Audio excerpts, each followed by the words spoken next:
Yeah, and we back. What up, y'all? If you watching the replay, I got a great talk. I closed a $36,000 deal for marketing consultant. That's the floor to a corporate client. And I'm excited about that. I got another pitch tomorrow. This pitch tomorrow is outside of the t-shirt industry. So I'm excited to do that. One of the things I've been saying recently is if you can go from pricing jobs to pitching, you take control of your business. And you can do that with t-shirts. I do it in marketing. This is what all the stuff that I used to do behind the scenes that I am still doing behind the scenes when you guys seen the rise of Supercolor, when the influencer thing had went on its high, it's high. It was because I was navigating real marketing campaigns around products. I was developing products. You know, I'm the reason that Heat Transfer Warehouse came out with a heat press. They argue me down. I had to call. I got into it with the owner of Pro World. This is not even the thing that got me blackballed. But in the process, I'm like, listen, you got a great best in class product. That's what we need. We need one best in class product to talk about that stands out to bring people's attention in. And he canceled the production. And I'm like, why would you do that? So what you guys ended up seeing me do was like make a video called The Heat Press Worth Pre-Ordering, right?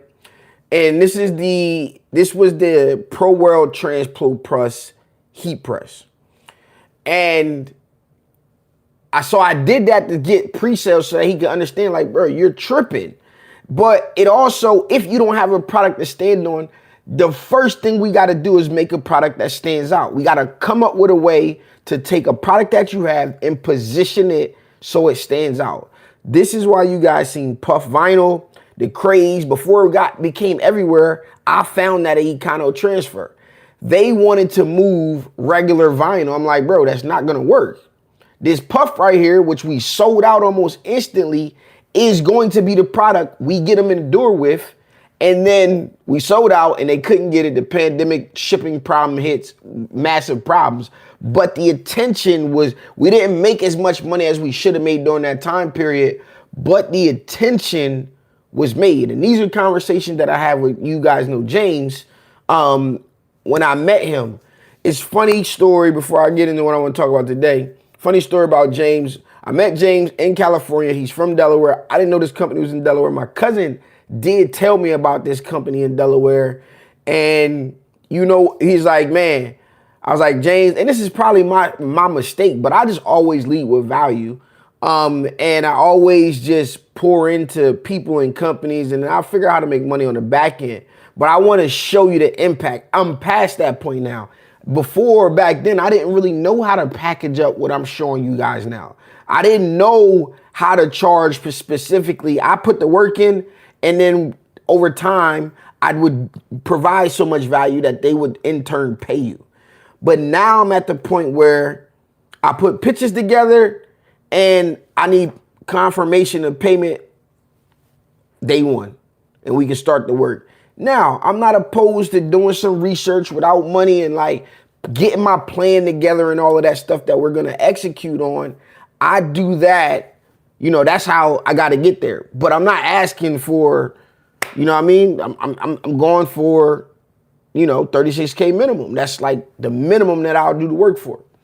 And so I've now learned through building these companies that you guys seen and doing marketing for these companies and looking at this infrastructure. And I'm excited for this new partnership or, you know, this new client that I'm going to be working on. One, because they're going to support something else that I want to do. They might actually be able to help me with two things that I want to do, but that are going to be like my personal projects.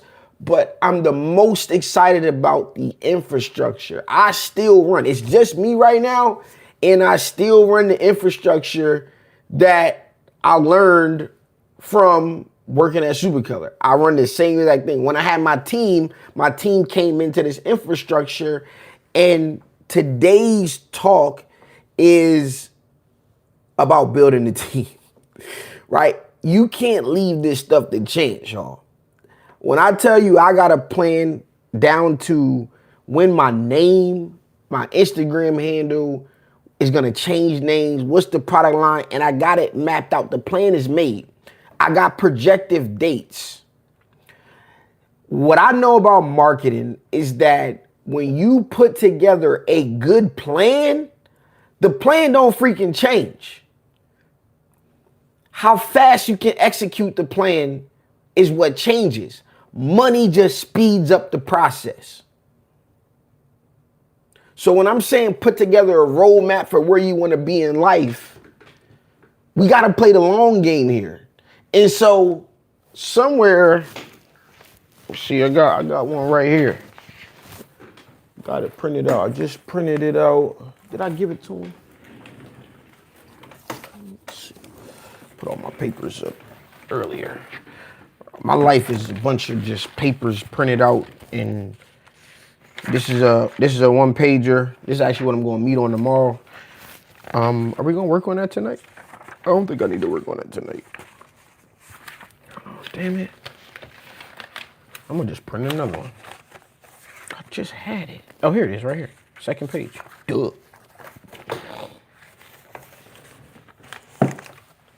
Stan's 7-figure marketing plan. This is the plan I'm going to use right here. If you want to see it, just shoot me a message and I'll share it with you. But I'm going to go over it today, right now. My plan for myself and the world, right? So Q1, my launch in January and March, right? My personal story. First quarter, I'm telling my personal story on how I built everything from scratch again. It says I'll talk about rebuilding my brand, restructuring my entire system, setting up new funnels, redefining my identity, and launching with clarity, right? Remember, I've been telling y'all for 2 years, clarity, having clarity calls, clarity, right? This is stuff I wholeheartedly believe in because this is stuff I learned and watched and witnessed on why Supercolor only had one product, right? I was giving y'all breadcrumbs this entire time on the things that you needed to do, right? I got to see business from a different light. That's why me and Alan Wade are not the same. We ain't the same because I was never an influencer. You were, right? So you want to talk about the money I was making? It's because I provided real value, not just the video and content. Your time was coming, and I ain't got no real beef, but we can go whichever way you like to go with it, since you want to pop up and automatically go visit Supercolor 2 weeks after, all this stuff happened. But that's our culture, so I don't even fault you. That's just what we do, right? So many guys in the area turned on, but bro, I gave you deals. Let's talk about those. Let's have that real conversation, man to man. You know what I'm saying? But anyway, back to what I'm talking about. So, personal story, first quarter is about getting you guys out the information and repositioning myself in the market. I don't know if y'all follow me on Instagram. I haven't really trickled it into YouTube, but this is what y'all seeing. This is what I'm doing. These are my test little pilots that I'm going to be doing. And that's what I'm doing, right? I'll share reality from starting over after already being successful, right? Deem success however you want. At the point that I was successful. I didn't know what to do, right? I'll talk about the uncomfortable transition from the t-shirt guy to the marketing guy, and how it took discipline, ego checks, and willingness to be bad at something new, right? Willing to start a new Instagram, willing to start a new YouTube channel, not try to keep riding on this success. I was conflicted about what to do. I had to figure this stuff out. This was the part of my journey where I pulled apart everything that I was working, where I pulled apart everything that wasn't working and rebuilt my entire foundation and committed to launching the right way, not the fast way. So many of us out here are looking for the next dollar, trying to get the next bag, right? And hustling, grinding. And y'all watch me do that my entire career. Y'all watched it from the start. A cell phone, a shop, and some goddamn t-shirts. And this is what we doing. That had started in 2009 when I made my first t-shirt. I ain't come on YouTube till 2017. So bumps and bruises, stories, trying to figure it out, no guidance, from standing on screens and washing them out in the tub. That's the part of the journey that I didn't get to see. A lot of people are showing you guys that now. But you go back and you just see me hustling and grinding. It didn't start in those videos. You know what I'm saying? And so I want to go into a new world. I got blackballed. You know what I'm saying? I'm like, okay, what am I do now? All of these things that I've been able to, all these skill sets and things, I could always market, but the problem was never marketing. The problem was infrastructure. And I had no idea until I got in the inside and I got to see it. And so here's the second part of it. And then I have a key takeaway. The second part of it, how this relates to you guys, to them. How does this relate to my new audience? Everything I'm doing in Q1 is exactly what every entrepreneur needs to do before the world even hears their name. You can't grow something that was never built correctly. You can't scale chaos. You can't skip the fundamentals and expect consistent income. Bro, you can't expect to play the game and you ain't did none of the drills. You ain't been coached. You ain't coachable. You ain't showing up to practice. Some people got natural talent, but hard work gonna be natural talent. I don't have the formula to go viral. I know how, I still got the hustle formula, but now I got the hustle formula elevated. Infrastructure and hustle is a powerful fucking thing. And I'm gonna show y'all, right? Like, I'm working, just closed one on Saturday. Had a talk Saturday, phone call Monday about something completely different. Deal closed, let's go. We start March 1st, right? Tomorrow, I have another pitch tomorrow night of marketing for ultimately what I'm separating out as 3 businesses. A person that has 3 different businesses that is trying to run a campaign and then grow revenue. All word of mouth, all doing the right things, but it's time to clean it up. If you want to stop hustling, like, you know how they say dress for the job you want to have? Like, a lot of us entrepreneurs show up to do our business just like in street clothes, right? I'm helping a young entrepreneur out right now. He kind of on the fence of if he want to hustle or he want to build some shit. And bro, I stress to him in a uniform, bro. Like, you need a uniform. You want to be taken serious. You want to stop dibbling, dabbling and stuff. You need to present yourself in that manner. That's one of the things that I've always done. I guess because I was tied into artwork, but I was always doing my marketing thing. When I was in photography, I was known as the guy with the circle business cards. Ain't cost me much more, something small. Now I got them heavy stock joints. Do something a little bit extra. Y'all are killing me with these goddamn AI flyers. They got all the information, but you can just tell they off. You can just tell they off. I see some good ones, but I can automatically look at a flyer and know it was AI. The dimensions to it ain't quite right. The depth to it ain't quite right, right? It's the same logo style that AI creates as a flyer, and for me, it just don't work. But nonetheless, I don't even care how you get the work done. You got to just get it done. But going back to what we talking about here, It says, by watching the behind the scenes of my own rebuild, entrepreneurs will finally see how simple, stripped down, and focused a launch should be. Not fancy, not perfect, functional, intentional, and aligned with the business they want to grow. Right? I'm preaching to y'all. Let me know if I should stop. We can do something else. But I think this is important. Key takeaway: build the system and launch your business. Imperfect actions beats perfect planning. All right? Stop asking all them questions. Follow the blueprint and just go. I'm only going to go to this next part because I want to get to where we're going for April and June. Here's the thing. When I started to implement the plan, I was seeing success and I wanted to jump right into Q2. I wanted to go right to the, hey man, I'm just going to sit back and come do another interview and get my shit off, right? Like, gotta give it time. So you got to balance. You want to have one message. Right now, my message is start. I'm going to show you in real time. And now I have reference points for my next portion.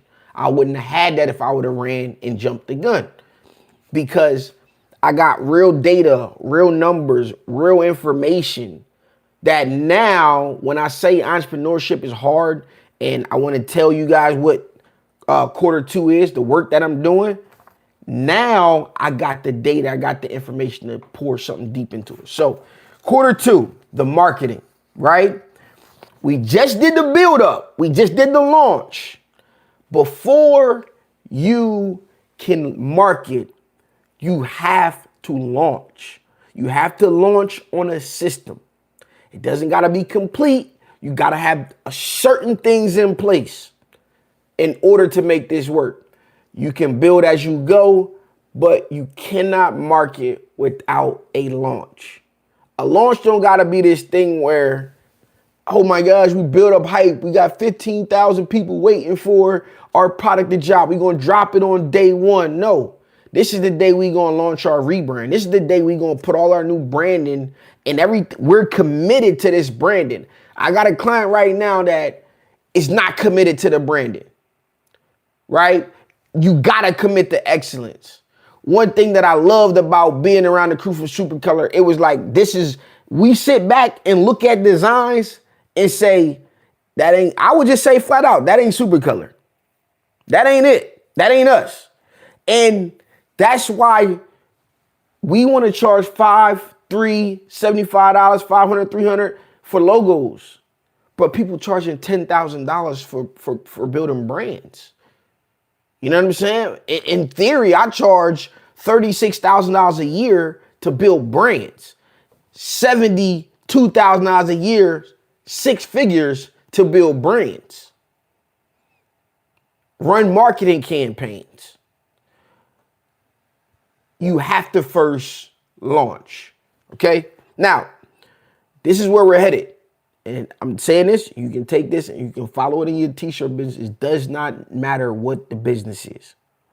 Get your ass a proper website. Stop trying to do everything yourself and make sure that shit is the best of the goddamn best, or looking and positioning yourself in a way that you are presented the best, because that's how you're going to make money. Put on a fucking uniform. I don't care what it is, whatever make you comfortable. I think this year, I said I'm about to wear cowboy boots and a hat. I'm about to change my shit up for y'all. This marketing guy, I'm about to be the cowboy that my heart really desires. Coming up here, right? Okay, so marketing. This first paragraph, the personal story. In Q2, I shift into the messy, real-life grind of marketing. This is where I show you content rhythm I'm building. This is where I show you the content rhythm I'm building. The marketing campaigns I'm rolling out, the promotions I'm testing, and the consistency it really takes to make noise. What is making noise? To get fucking visible. When I just told y'all, like, bro, we need something that makes us stand out. We need one thing. Make that shit up. It don't matter. We need something to say, We better than y'all at this, because when all the products the same, what do you do? For me, my difference maker is raw, real education. T-shirt, side hustle, you never know what you're gonna get. And I've done clean this platform up the most it'll ever be cleaned up, but I still have these types of conversations, right? I curse. I was talking to my girl, it was like, she was like, well, this is one of them things where it's like, they liked you, it was new, but it was still a conflict because you're still different in the market and what you're doing, right? So cool. What it takes to make noise. I'll talk about what it feels like to rebuild publicly while teaching publicly. This shift from being the person up here to being like, listen, y'all, just come walk with me. I already know how it feels to do it, but I didn't do it in front of the world. I just did it on YouTube. I didn't know how many people was going to watch. But now I'm standing on the table humbly, but also saying, bro, like this is what I know. This is what I've done in the past. If I don't tell y'all, nobody's going to fucking listen. So I might as well tell y'all. If you're not going to tell people you print shirts and you're not going to everything reverts back to a goddamn shirt, I don't know what you're doing in life if this your business. Ain't nobody going to promote you like you. Ain't nobody going to go to work for you like you. And what I want to teach my kids is ain't nobody going to pay you like you going to pay you. I know you want a job. I ain't saying don't get a job. But I'm also telling you that we can make a job that's going to do less and make 10 times more money with the things that I know. You just got to own a space. I'll build it. Let's build it together. I'm implementing a family plan this year that is going to do just that. I don't know how far they're going to take it serious, but God damn it, fuck school. School ain't teach me a fucking thing about how to read and write. They already know how to count. Well, I taught myself how to count, but they already know how to do that. So I ain't saying don't go to school, don't go to college or whatever we're going, but we got to do something. This skill set, we gotta capitalize on our interests. We can't leave it by chance. My family left it for me to chance. I just turned out this way. But what I learned from all of these, working with all these different peoples at a high level, and like, bro, this is carved out. Your path is carved out for you by your family. These kids got too much choice and need too much explanation. So y'all need to be explained to. I'm going to explain to you. I'm going to show you. I'm going to explain it to you. I can't say that you just need to be like me. No, I need to grab you like I wanted somebody to grab me. The way I grabbed the internet, right? Cool. And the pressures of balancing personal content, client content, and brand content all at once. This quarter is where I expose the truth. Marketing is not glamorous. It's repetitive. It's data-driven, emotional at times, and unbelievably rewarding when it results begin to stack. When you start to build momentum and the things that you're doing start working, it's fucking intoxicating. When I say like, it was spaces that I would do things and I was out of pocket, okay? Like I was almost like Dame Dash walking in corporate. I remember this two specific instances. One specific instance, I'm at dinner and I know I'm about to say some wild shit about somebody that somebody else cares about. So I'm like, listen, I don't even think you want my opinion on this because I know that's your friend. But anything I say right here, I'll say to you and I'll say to him. He's like, no, but that's what you're here for. That's why we pay you. And I said, okay, your buddy is not the guy. He is not the guy. We're a week into it. All of this stuff. And I was talking this morning with my girl about this one specific instance, right? So Supercolor's right here in this room. The next room or the office for Supercolor and all of the admin is in this one part of the building. And the next part of the building is the warehouse where Deco Press is that is actually making garments. And then the next warehouse over is the actual Supercolor where the transfers were being made, right? And I went, we were going through this thing where I'm like, bro, like, we should have so much goddamn content. I could go in there in one day and just make so much fucking content because the work was being done. You guys are ordering transfers. The shits are coming out. We pulled amazing ones. We give you some extra in your order. We talk about it from we ask you for your permission, talk about it in content. We got DecoPress right here using the products, doing this, blah, blah, blah. Let's run up the content. That's the content y'all seen of me walking around and talking about stuff, right? But I'm like, yo, what's going on? This is right before they open a new building. And I literally had to go in the marketing room, walk out the marketing room and count my steps to DecoPress. And then count my steps from DecoPress to Supercolor. And it came out that these dudes would not walk 34 steps and 65 steps from their office to go and get the content that was needed to get. And we moved into the new building and we have a meeting and I'm like, we talking about basically getting the content, all the things that we should be doing and blah, blah, blah. And I'm like, I'm gonna start doing that. I'm like, bruh, you wouldn't do it when it was 33 steps away. What the fuck makes you think you're gonna do it when it's 18 minutes away? Not happening. Not happening. And guess what? This shit never happened. The guy ended up moving from marketing director to like email copy or something. It's like, you know, and one thing I do respect about, like, bro, I want to build something like in my heart of hearts, just with the homies. Like the La Russell thing is my, like, bro, I just want to build some shit with the people that I'm gonna spend every day with. I just offer my guy, I'm like, yo, you want to be the video guy? You got all these gadgets, doing all this filming, you got all this shit. You want to put that shit to use and make some money? But I want to just build with the people around me. Like, fuck it, right? Like, I try to put all of these people around me so we can just build something together. But, you know, so many chiefs, not enough Indians. I'm willing to be an Indian. Right now, I'm about to be an Indian for these businesses that I'm propping up and doing this work for yet again. I'm going to follow, but I'm going to also pick up and lead in what I'm good at. I hit somebody yesterday, like, yo, how can I help you? What you need? They like, I don't know, you the man. Tell me what you get. Tell me what you think. I'm like, well, I think you're doing the right, like, and everything you're doing looks good. I love to see you doing the work. I'm like, look, book a meeting. Let's talk. Let's talk. Let's see if I can help add into what you're doing.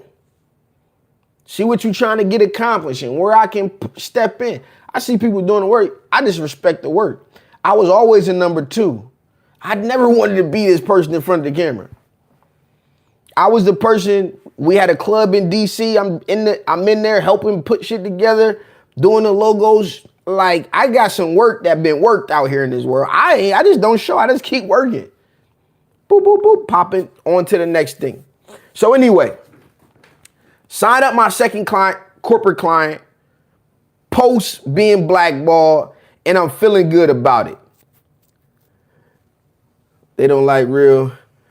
They want fake, but stay you. You know it. So, man, listen. I signed up my second client, post being blackballed. I'm ecstatic, but I'm so broke, I ain't even go get a drink yet. I'm like, we're going to get a drink much first when that shit closed. Like, normally I celebrate. And I want to tell y'all, bro, celebrate every fucking win, dog. Like, and that's one of the things that even, like, I remember talking to one of my homies and he had, like, we had got him like a $500 deal or something a month. And he like, man, it felt good to him. And it's some backdoor stuff that happened too.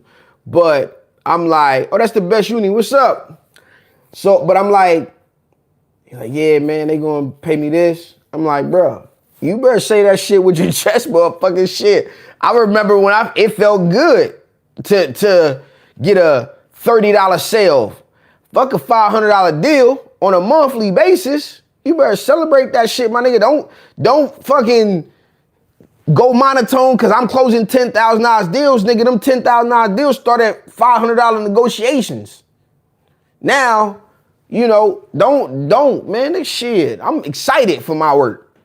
You know what I'm saying? And against the odds, I'm going to be super excited. And let me say it like this. I'm going to be super excited tomorrow if I close this deal. No, not if. When I close this deal tomorrow for the second client. Because that one's out of the industry. Right? Like, this is what I wanted my content to turn into the world. And if I close this one, it's like a $50,000 deal. Bro, like 3 clients is 6 figures. It's a different fucking ball game now, right? And not that I can't be talking, but I got permission from the people I'm working with right now to talk about the stuff I'm talking about. Like, they support what I want to do. Like, I'll do this. Here's what I'm trying to get done. And I've always led it to that, right? Yo, I'm trying to get out the t-shirt industry. I'm making one last push for y'all motherfuckers. Like, I got something dope. I got something that the people need. It's going to be positioned in a different way. It's exactly what I want the industry to be moving forward. My goal is to rebrand the industry based on education. I want it to be professional education, curated education, and accessible education. I'm glad you cleared that up, right? Clear education, right? Accessible education. And this was something I was always trying to do in the stuff that I was doing.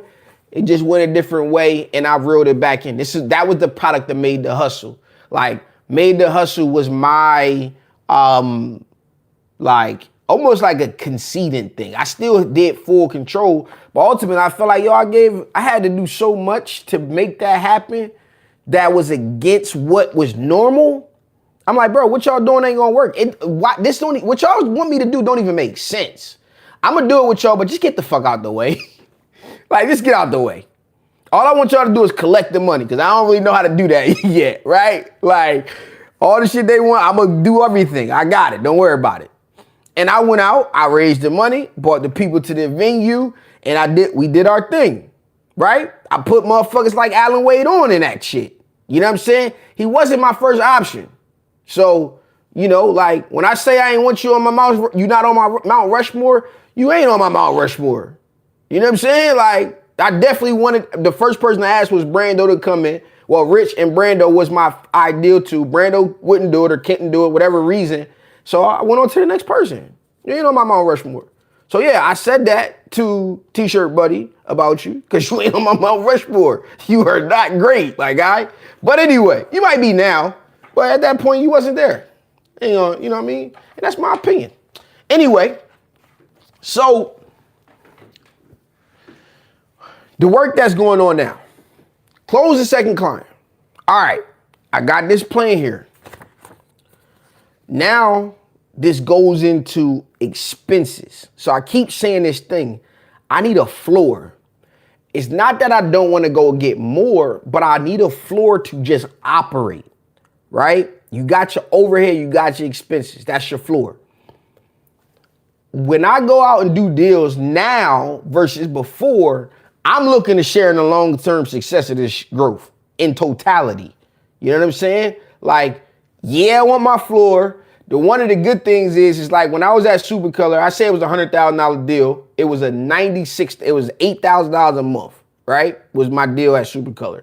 Well, that's where it got to. It started nothing, 1,500, 3,000, and then ultimately we came back with and I was mad because I said, yo, y'all just gotta make it. I should have said, y'all gotta just make it 100,000. They offered me 8,000. I said, no, y'all just gotta make it a $100,000 deal, because that shit means something. However, it was 96,000 on paper, but my payouts and bonuses, because I still got commission, the shit was way more than that, right?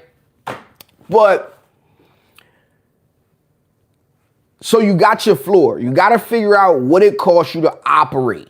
And if you can get a little piece, I don't need the whole thing. So like, I'm in this call, I'm like, yo, I just need my floor. My floor is $36,000 a year, right?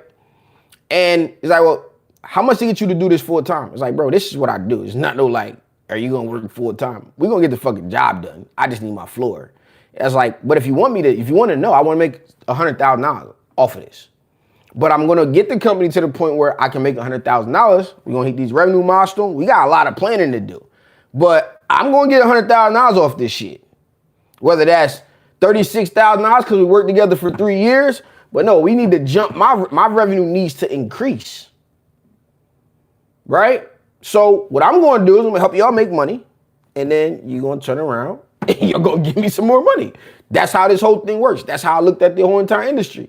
If I can help you guys make money, you guys buy the products that I say that I recommend to make more money. And then the products, the people that I help sell more products, they can give me some money so that we can just keep rising the shit. Everything just keep going around in a circle. We just keep going up and up and up.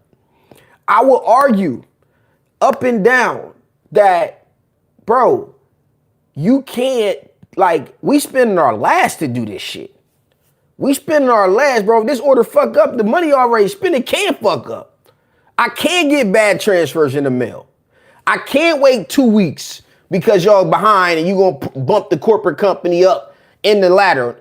Hell no, that corporate company can say, fuck them, they good, they customers gonna understand. Our people gonna be at our door knocking like, where the fuck my shit at, bro? You can't, it's not the same thing. I'm standing on the table. Just because you look at us like consumers, no, we business, this is business to business dealings too. Y'all call it retail, but hell no, I'm fucking using this shit to make money. That's a business.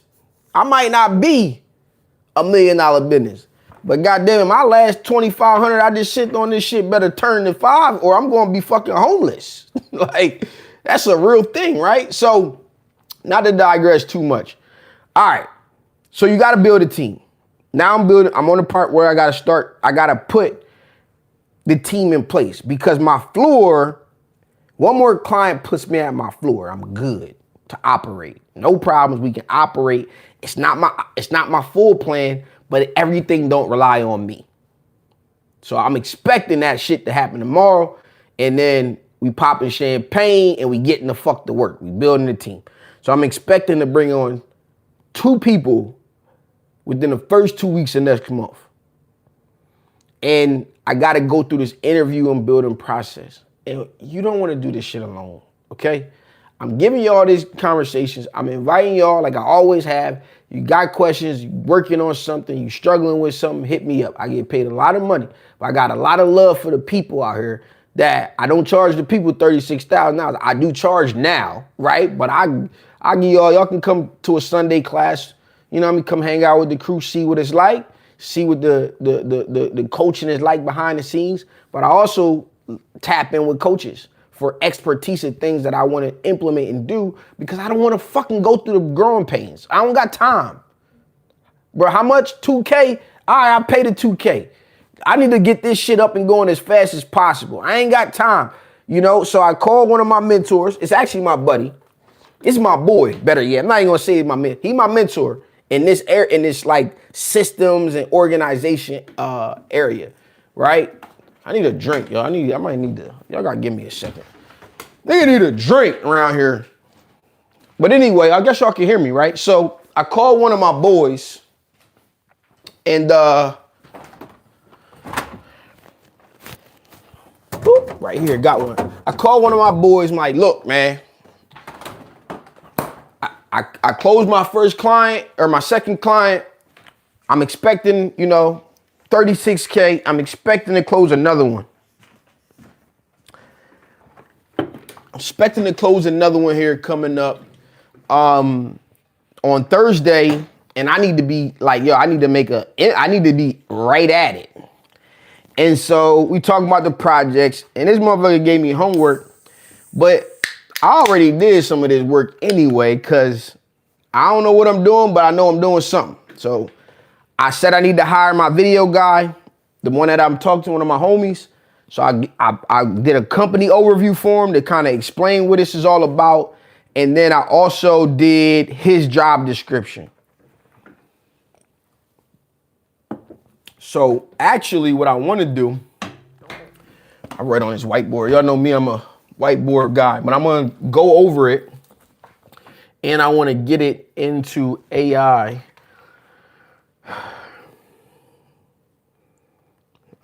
Forgot chat on here. Nope, I don't. Update. Fuck. This Dallas phone. I think this will work. That one was tripping. Give me a second. Let me. I want to work. I don't want to do it twice. I want to do it while I talk to you guys. So I'm gonna talk with chat a little bit. So let me get all set up to do that. Cause normally I would do it on the phone that you guys are on, but yeah, that don't work out like that. All right, good thing my battery charged.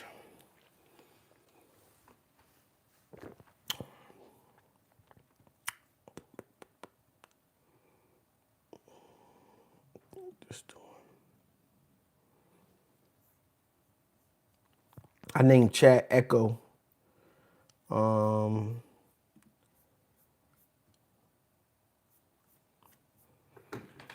So I'm about to work with chat. I'm still gonna give y'all the game. Y'all just gonna see how I work with chat. This is the way I think all people need to work with chat. All that bullshit artwork y'all making, that shit look terrible. I just want y'all to know, 95% of it looks horrible. I use it for some stuff, but most of the shit y'all making the AI looks fucking terrible. Y'all need to go sign up with my girl T at the T Academy and learn how to fucking use AI to make something that look good. Cause y'all should be looking terrible. I'll give y'all a crash course at someday, this my way, but they take it 10 times further. I'm still good so that I can do my manipulation. So I only need to get little pieces to make my art. The shit y'all be making look like bullshit. I'm telling y'all, 95% of y'all. Anyway, my bad. Let's see here. What's up, Echo? Hey, I'm all set and ready. What's on your mind? Before we get started, why did we pick your name to be Echo?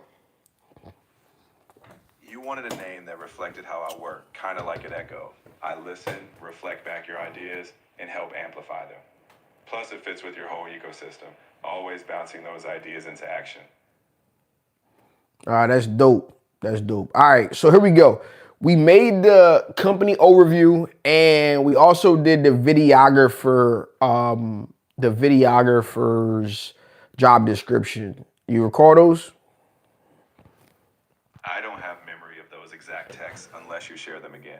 But don't worry, I remember the details we talked through. If you want to refine or continue off what we created, just let me know what part you need next, or if you want to tweak anything. You remember doing the job description for a Shredditor? Absolutely. That's we why. laid out how the Shredditor video shooter plus editor captures content, ensures technical quality, delivers organized files, and grows into quick edits, while working as part of your content ecosystem. If you need to revisit any part or add something, just say the word. All right, that's what I'm referring to. And then before that, we kind of did an overview of like our six-figure ecosystem. You remember that? You bet. We talked about your ecosystem being all about transforming creators and businesses into six and eventually seven-figure setups. We highlighted revenue streams like your corporate fractional marketing services and mentorship programs for startups, all fueled by strategic content pillars. If you want to refine or add to that, we're ready to go. All right, so because we just onboarded our second client, and tomorrow we're gonna tomorrow we're gonna fucking close our third client and we're gonna be at our floor. I wanna get up and running as fast as possible. So I hit up my buddy Gavin, who did some recent projects with me. I've been sitting in his meetings for his VA team and JT's meetings for VA team for the last 2 months to kind of see how they were directing and operating their team. And now it's our turn to build it. This team is going to be important to keeping me in the element of creating and marketing and actually doing the visionary work that's needed. And what I wanted to do was hire a social media manager and a video editor and the videographer as a 3-man team. However, it was suggested to me, which I really like, is to get 2 managers and 2 editors and split the budget amongst part-time work.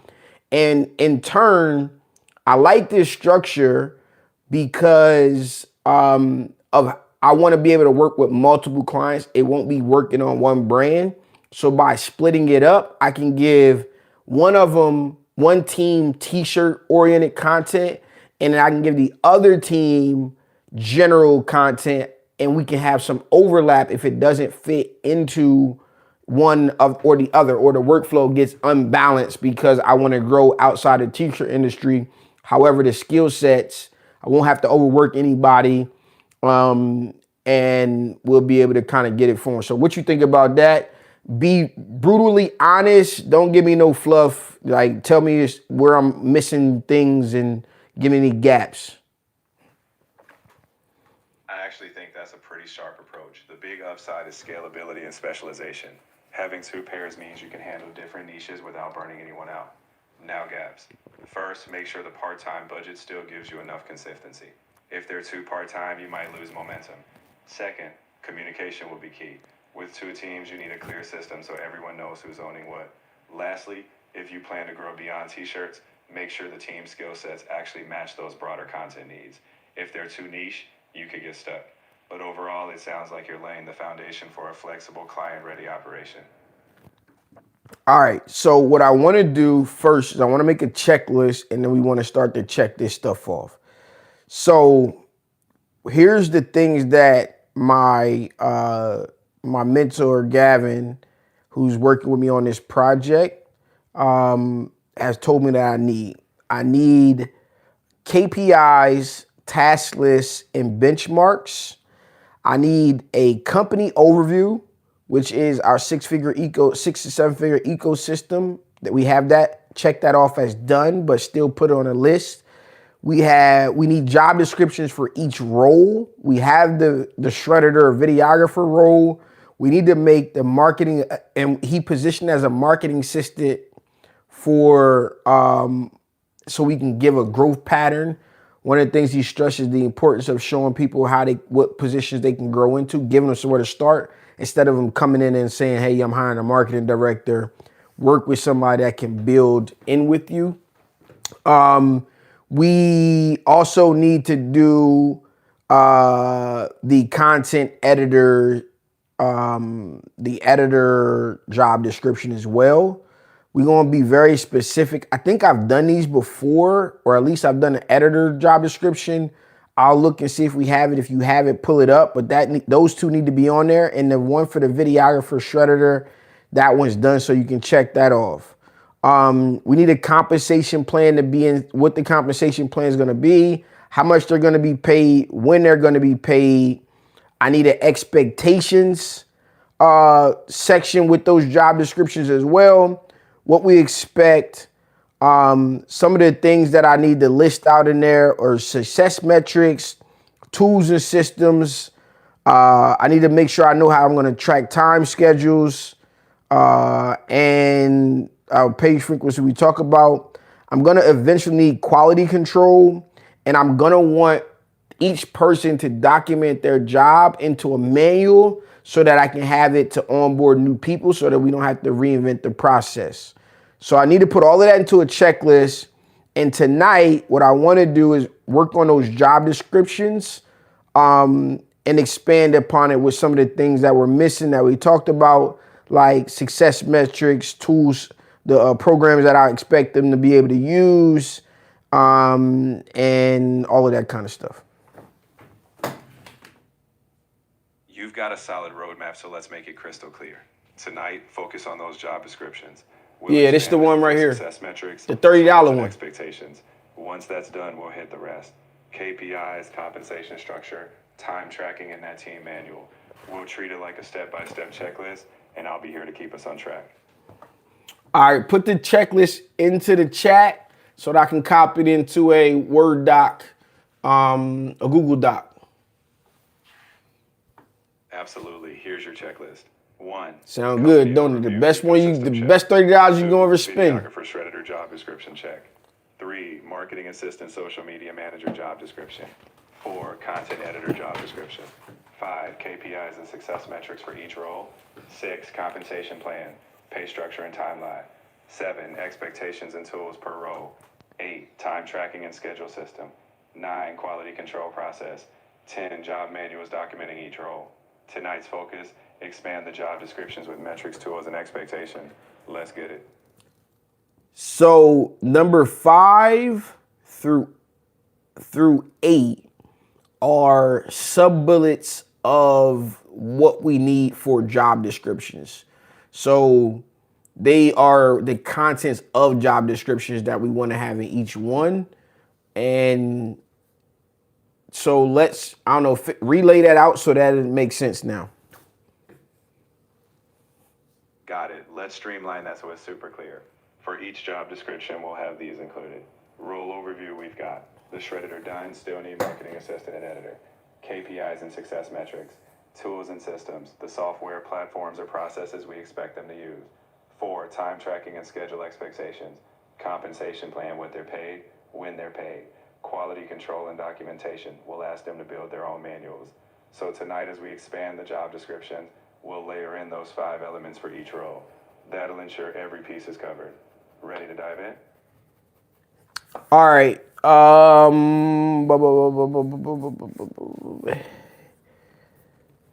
rush, let those thoughts settle. Whenever you're ready, we'll break it down piece by piece. We've got a checklist and a plan, and I'm right here to help you knock it out. All right, my question to y'all is, I don't know, do y'all want to go into the weeds of doing this stuff right with me? If not, we can talk about something else. I just don't know how far y'all want to go. I don't know how far y'all want to go down this road of working with chat. It's kind of boring refining it back and forth, but that's the general basis of what it consists of, right?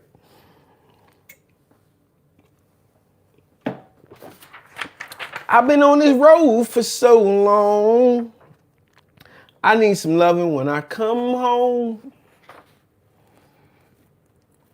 We can talk about my pitch tomorrow if y'all want to talk about that. That's something I need to refresh. I need to refresh in my mind. Normally I do it probably tomorrow morning, but we can do that, or I can keep going deep into that. I just added something else. You want to do the pitch, this marketing plan for the new company, or build these job descriptions? Build the team. Which one you want to do? And then we'll do that. Pitch. All right. All right. So this pitch, and I got to do what the exact numbers is, but I'm thinking that, what's the math end up on being on that? We're going to ask for $5,000 for the first 2 months. So that's $10,000. And then we're going to do $3,500 a month. Times, let's say, well, I'm just going to make it a year. So 10 plus 10. I said plus 10 for real. So that's $45,000 that we gonna offer the deal at, but I'm also gonna discount it because they aren't coming in at a floor. So based on, and I'm trying to kind of let y'all in on like deals a little bit and kind of like how I look at it. This is probably not should be public, but how I look at it, I got my floor. My floor is for a company doing $250,000 to $500,000 in revenue, right? And it might really be up to like $1 million in revenue, but if I find a company at least at that revenue point, like at $250,000, it's a stretch, but we're gonna get to $500,000, or we're gonna get to $1 million in revenue, so it's a stretch. But at $500,000, it's a no-brainer. The way that I came up with that, and prices always change, all of this stuff can change no matter what. Just want y'all to know that. The way that I came up with it is, I think on the low end that every company should spend 10% of their revenue on marketing, right? And I learned something actually on last Saturday, which I like very much so. So in marketing, there's something called your ROAS, and that is your return on ad spend. So ROAS. So people spend on ads and they say for every dollar I put in, I get $2 back. I get $3 back. I get $1.50 back. However much you spend on marketing, how much you get back. What I learned the other day is that there's a term called MER, which is return or marketing earned return or something like that. What is that? What I'm guessing for? Hey, chat, I learned this term the other day called MER. Can you tell me what it is and what it means when it comes to like a company revenue and what it stands for?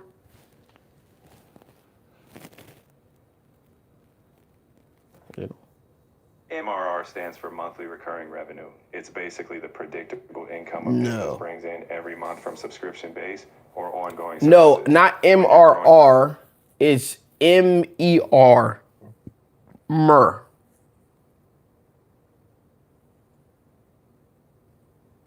Got it. MER stands for marketing efficiency ratio. It's a metric that tells you how effectively your marketing spend is driving revenue. Basically, it's the total revenue divided by total marketing spend. If you've got a high MER, your marketing dollars are working harder.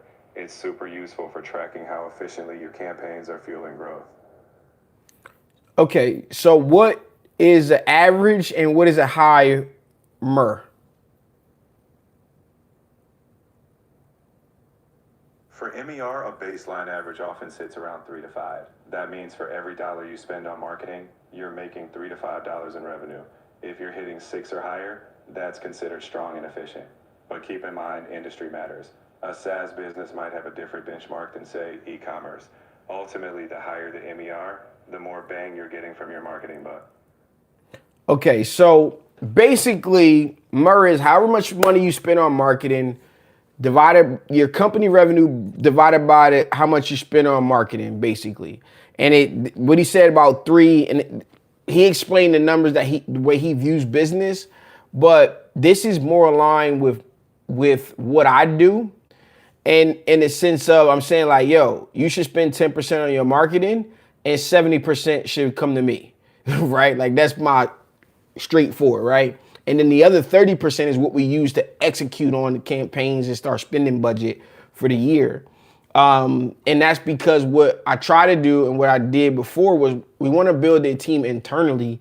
The difference is right now I'm building that team internally for me. So nonetheless, structuring this plan for myself, what I'm trying to do is I am trying to implement my structure at a corporate rate or level, right? And so looking at the scope of the project and different things that I have to do, and some things vary based on where they are, right? Some people have nothing, some people have stuff. What resources do we have around us? Do I need to use my graphics guy? Do I got to do the website and all of that stuff? Do you got teams? Who am I working with? What's their skill set? That normally takes 3 months to figure out. When I was at Pro World, this was like my first month, my first 30 days. And it could be worse depending on how the team is built and where you got to go. The first thing I want to do in like the onboarding process or right after closing, or even, I like to do this even before we even got anything in place, is to come and see what I'm working with. So before I even get to a pitch, most of the time, if I have never been to a company or somebody I'm talking to, I haven't seen their physical location, I need to fly there. I need to go. I need to visit. I need to see what we're going to be building and what we have at our disposal. I need to figure out what's going on. So we did that on the onboarding call. I recorded, AI transcribed it, and I turned it into the conversation and things. And then I start to work on what I say is my 1-page overview. This right here is this in bullet format. right? This is this in bullet format. You need to have one of these for your company. You should have one of these for your company. Now, this here is a little bit different because she ultimately has 3 separate businesses. What I'm working on. One is a campus. One is like a actual real estate that she wants to purchase and re-renovate to use to what she wants to build.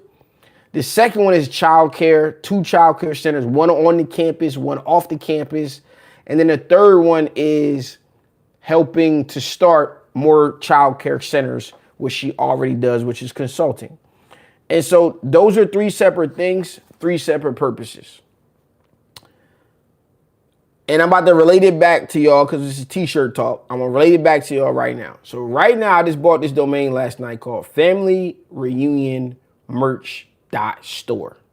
Okay. I probably won't do anything with this, but this could be a concept that one of y'all do. I probably won't do nothing with it. All right. I'm probably not going to do anything with this beyond this. But what I did was I had to do family reunion shirts for this family.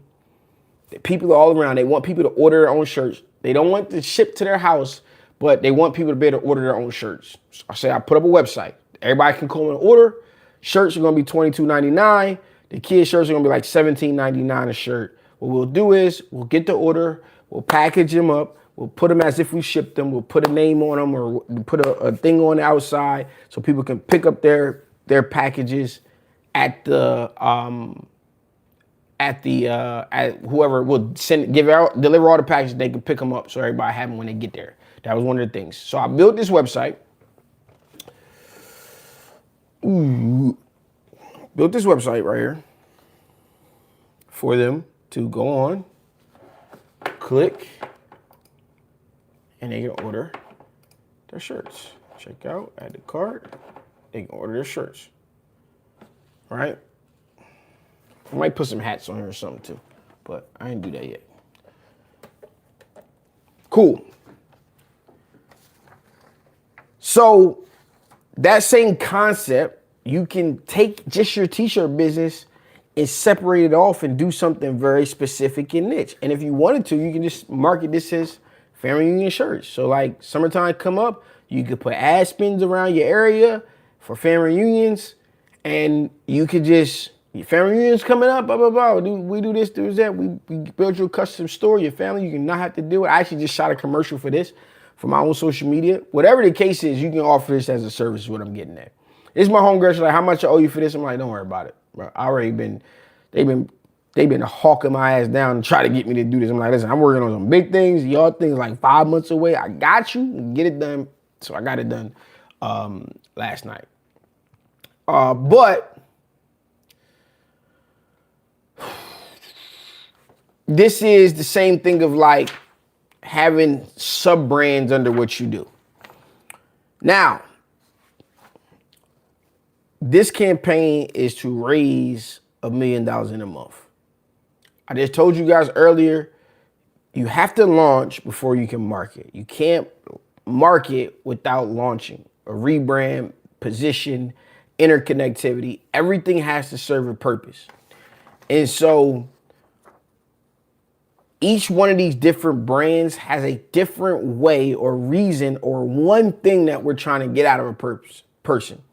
If they come to the campus, we're trying to see all of the anonymities or all of the different buildings or spaces that they have access to. We're trying to grow revenue. If you come to the childcare, we're trying to get you to bring your child in for childcare, right? And max out the capacity. If you come for her personal brand, then we're trying to show the great work that she's doing in the community and also as a childcare provider. So each one of these brands have a specific thing that they do, and we're trying to focus on one specific asset or one specific thing that makes that thing stand out. For here, locations, childcare, consulting, basically, right?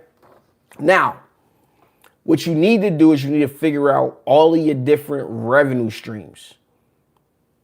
You guys have revenue streams. You may not look at it that way, but you got revenue streams.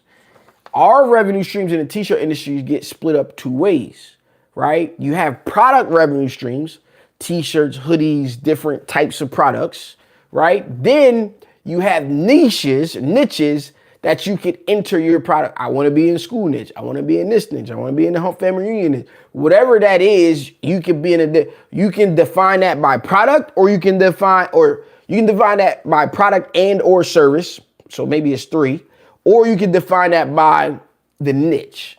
The best thing you can do for yourself for longevity, for continued support, is to build yourself around a niche, and then put all of the products into the niche and presentation into the niche, because you can grow your audience based on the niche. It's not random. You can give off clear messaging.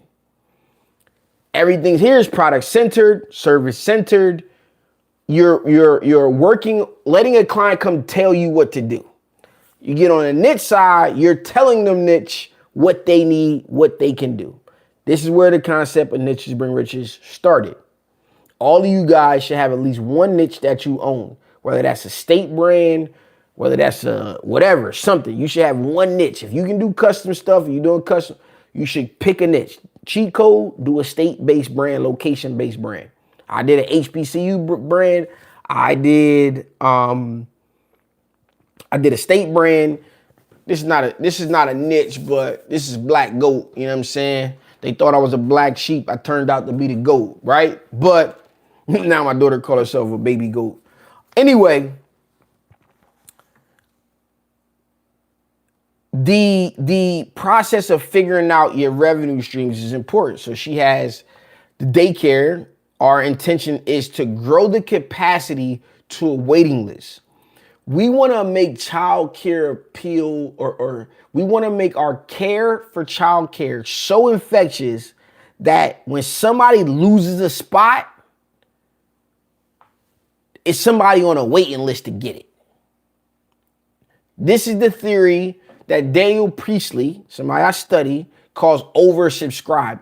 A lot of the stuff that I do, people have coined the term or like put logic around it on things that I've been doing long ago, right? So we want to input that. The next thing is we got event space. We want to bring people in to use our location, our campus, to do different things. Then there's consultant services, and then there's future things that with renovations of purchasing a building and making these renovations will be added revenue streams.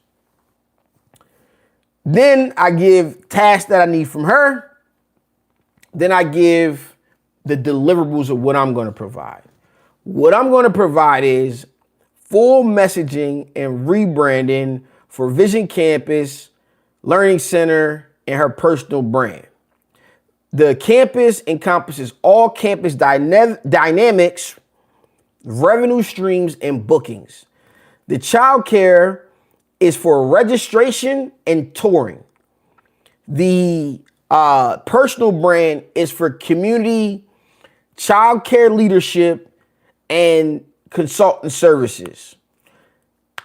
Phase 2 is the marketing phase. This is storytelling, content creation, community engagement, and fundraising messaging. And the last thing we're going to do is do a roadmap to development, right? Like we can share in this process. Now, right now, what I talked about today is what I've learned is like phase 1 is this launch phase. You got to launch before you can market. And again, launching isn't like building some crazy list or whatever the case is, a part of it, but it's more like get your clarity, get your shit in order. Let's get clear on what the hell we trying to do, and so we can write clear messaging so people can understand. Because if we don't understand, how the fuck can we ask people to understand? And there's, let's say, 1,000 garments in our industry. We know it's way more. But our customers don't need to see 1,000, right? Our people working with us, our employees, don't need to know 1,000. They might need to know 36. And then the end customer might need to know 10. And then you find everything else in those use cases. You know what I'm saying? So stop relying on old ways to do things. Like, simplify this shit. You are in control of how people do business with you. You tell people. If you tell people, they listen. But if you come in and you got all of these different fucking blanks that people can choose from, they're not experts, bro. I run a fucking nonprofit agency. I ain't got time. I need hoodies. That's it. I don't want to go to your website and see 50,000 hoodie options. No. What do you suggest? Here's my good, better, and best. That's the logic behind all of this stuff. Before AI, I was the corporate translator. I translated all of these companies that y'all seen. I took all of their fucking stupid ass logic and names and product lines and all of that stuff. And then I honed it in and said, no, this is the perfect fleece. Like, this is product 8701. No, fuck though. What the fuck does that even mean? This is the perfect fleece. This is the luxury French terry, the perfect French terry, whatever we want to call it. We got to own that shit. Y'all following me?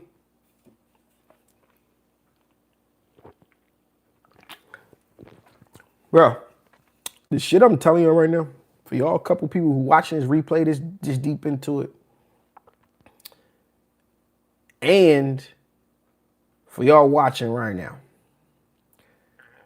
the reason I don't want to print no more fucking t-shirts is you can make a good living, you can build a big business, but ain't nothing like getting paid to think. The reason I don't want to print t-shirts right no more is because I don't want to build the infrastructure that it takes to fucking run a print shop. You want to go into a shop that's doing $1 million in business and see what that shit look like? I don't want to run that. I don't want to manage that.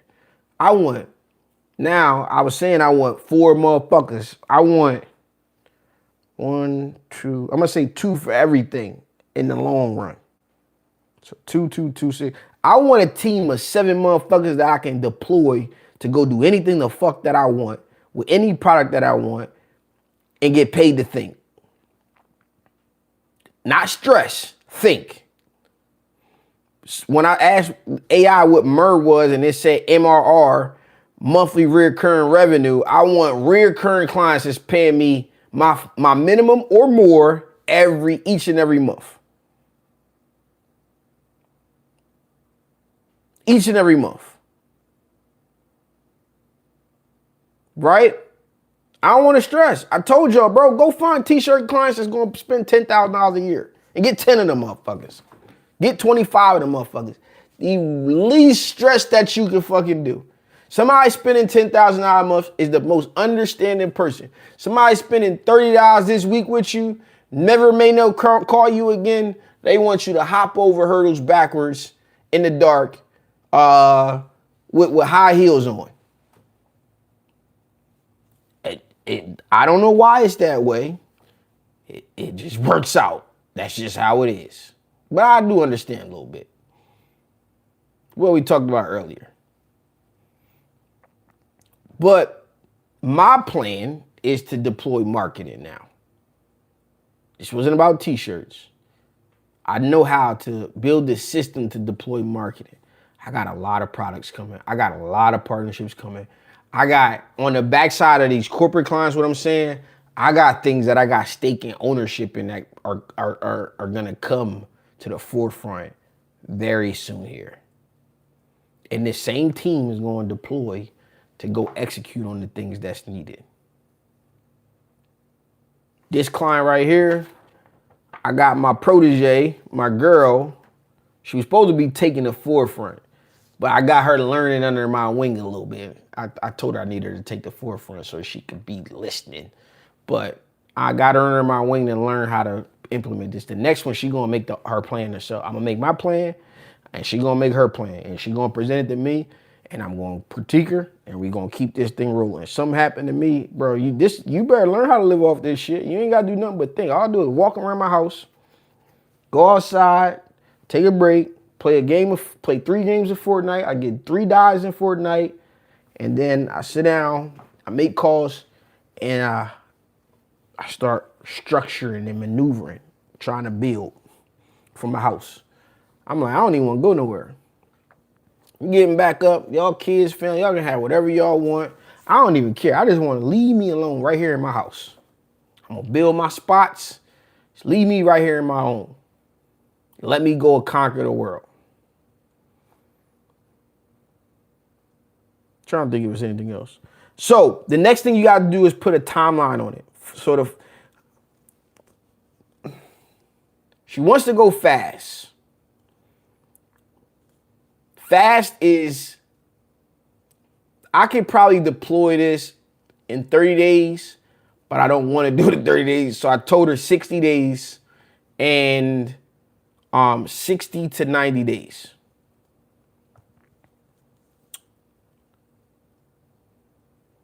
$60 days, rebrand completion for the 2 portions, and then 60 to 90 days, the first media day or content day. Man, these fucking fruit flies.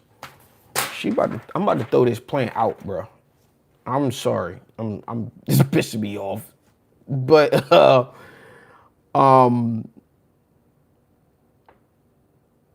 yeah, 60 to 90 days will be the media day. And then we'll launch her personal brand, and then 3 to 12 months storytelling. So 9 months storytelling and content fundraising and the build up.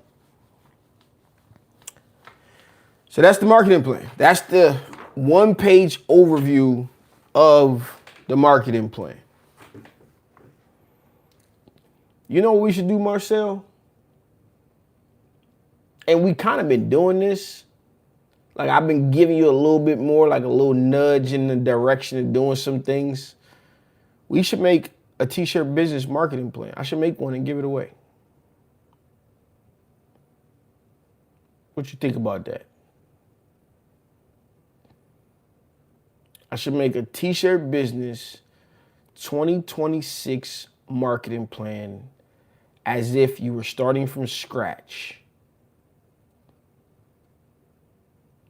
I guess it would be any business marketing plan.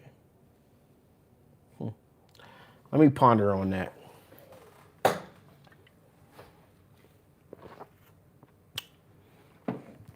I should do one specific to a t-shirt business.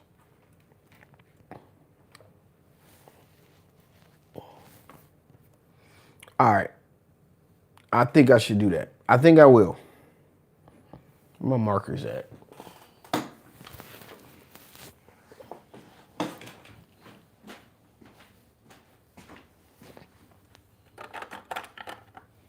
Honestly, that's a brilliant idea. A tailored marketing plan specifically for t-shirt businesses, that's gold, because you know that world inside out. You could break down niche selection. I didn't even know this thing was listening to me content that whole systems, time. and those revenue streams. If you drop that for free, or even as a lead magnet, you'll have people hooked. And more importantly, you'll be guiding them through a system that's proven to work. I'd say you got something powerful brewing. Go for it.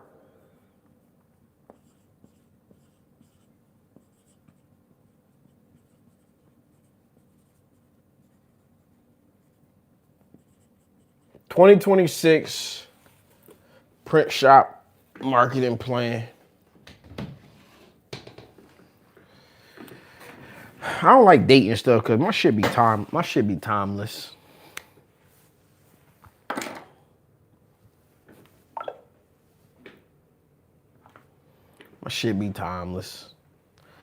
But yeah, so pretty much what I just showed you guys, I ain't going into too much detail, but tomorrow in our conversation, what I'm going to be trying to do is some of this stuff is not about the work, it's about the picture. The picture is what you sell when you pitching. Meaning, like, what would life look like? And Marcel, you experienced this with Simon and Manoj. It ain't about, like, sales is not about the product. If I was wanted to sell you this Monaco, drink responsibly, right? This is a alcoholic beverage. It's my favorite, like pre-mixed alcoholic beverage. The favorite flavor, they got a million flavors. My favorite, the best one. Cutwater, trash. Women drink Cutwater, men drink Monaco's, right? Drink responsibly. Kids don't drink at all.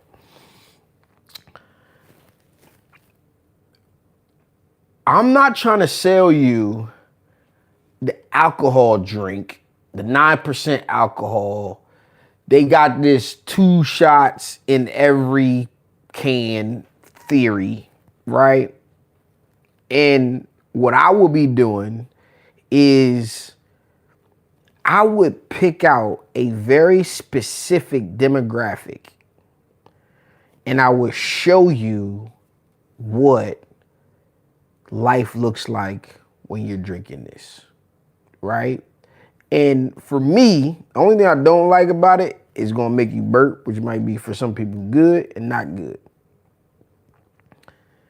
The thing that I would show, like, I want a weed brand to do this. And it's more so of like, I want to show like, this is the drink when you just trying to chillax, not from a long day, but from a mental day. I drink these at 12 o'clock just to be like, let me just have me a, like, it's my soda damn near, right? I get them by the case, I bring them in the crib, right? Maybe I need to write them a jingle. But the Monaco to me is what the cut is. Monaco to the man is what Cutwater is to the woman, right? And if you know the beverage world, that's what I would like. I would just position this like that. So you having a party or the girls are over, they party in the back with Cutwater. I'm going to piggyback off of that brand, and then you guys stand at the bar or standing over here on the computer while they partying behind me and I'm focused. And I'm just having my drink and working, tuning them out. Set the precedence for a different vibe. Hey, Monaco, call me. I would literally piggyback off of what I said, and I actually made a commercial saying this. Hey, fellas, women drink Cutwaters, we drink Monacos. This for a chill night. This for a chill vibe. Right? And we got more and better tasting flavors. I'm leaning towards more embroidery while still pushing t-shirts. Premium, baby. The product doesn't matter. At the end of the day, you sell a product, right? Whether it's you sell a t-shirt at the end of the day. Forget the decoration method. Find the audience, find the niche, find the customer base. An embroidery customer base is a customer base willing to spend more money. Right? Now, how much money? Somebody wanted some button-up shirts from me, and I quoted them like $53. So I don't want to spend $53 a shirt. It was like their executive team, a nonprofit. I'm like, well, look, I can go down to 40. I think I saw on Rush Order Tees. I can like discount it for y'all because y'all do so much other stuff with me. I can get it down. I can do like $46, but like that's literally the best I can do. Right? And if not, you can just go ahead and get the same polos. No big deal. But if y'all want that, like y'all can bring the polos and I'll just do the embroidery, or y'all can bring the shirts. But pretty much theoretically, you're not gonna find a solid every size available for every employee, men and women's cut. You're not gonna find that for like me. And today it might be $32. I'm thinking like $20, $25. You might be able to find some button-up shirts. You might be able to find some cheaper, but you might not. You might have a headache trying to get them for everybody and the consistency, all of that kind of stuff. So package up your business to be premium. That's the biggest thing I can tell you. Like, I'm not saying don't take small orders, don't take little orders, not saying that at all. I'm saying go find fucking clients that you can run through a wall for, that's going to spend, and I'm saying $10,000 at the minimum, that's going to spend $30,000, $50,000, $60,000, $100,000 a year with you. Put yourself in position for that and watch how much easier the t-shirt business gets for you. Like 91K off of 10 to 15, maybe at the peak 20 orders a month. 96K off of 10 to 15 orders really a month. Think about it. That's like, oh shit, like I ain't even doing nothing. 10 orders a month? That mean to tell me, like you doing an order every other working day. Position yourself differently for those types of clients. That's the best thing you can do for yourself. And that comes with all of the stuff that I'm talking about tonight. That comes with a real plan, real action, real branding, like, and I don't even get too critiqued into like whether I like something or not. I follow certain principles, but like whatever you want it to be, man, just make sure that shit's the best. Invest into it. Make sure it's the best. Presentation. Your product can be shitty on the backside. You can fuck up left and right on the backside. That ingoing presentation that you give off, don't make it rinky dink. Get your ass a uniform.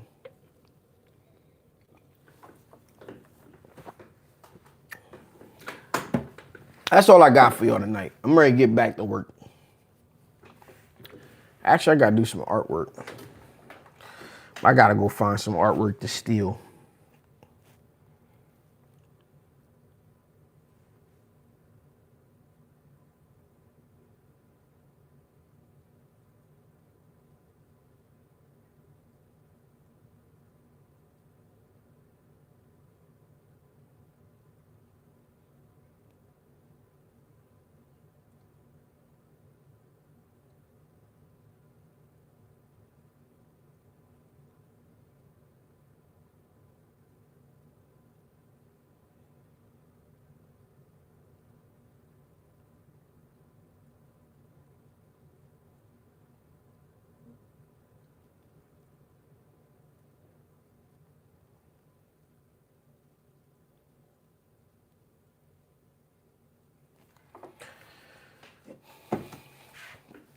No doubt.